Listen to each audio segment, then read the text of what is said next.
আকাঙ্ক্ষা বাংলাদেশের জনগণের ছিল, সেটি একটি অন্যতম ড্রাইভিং ফোর্স হিসাবে আমি মনে করি যে গত জুলাই ও অগাস্টের অভ্যুত্থানের একটি অনুপ্রেরণা হিসেবে আমাদেরকে জুগিয়েছে।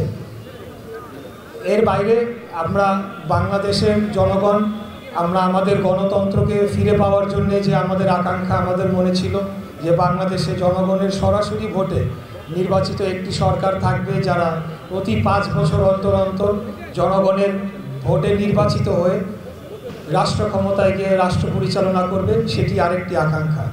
এবং সর্বোপরি আমি মনে করি যে আমরা বাংলাদেশের জনগণ সকলে দল মত ধর্ম বর্ণ গোত্র লিঙ্গ রাজনৈতিক মতাদর্শ নির্বিশেষে পাশাপাশি সহ অবস্থান করে বাংলাদেশের জনগণ হিসেবে আমরা সহ অবস্থান করব এবং বাংলাদেশ রাষ্ট্রকে এই দক্ষিণ পূর্ব এশিয়ার অন্যতম শক্তিশালী রাষ্ট্র হিসেবে আমরা বিনির্মাণ করে তুলব এবং সুখী সমৃদ্ধশালী রাষ্ট্র হিসেবে গড়ে তুলব, এটি আমাদের আকাঙ্ক্ষা ছিল।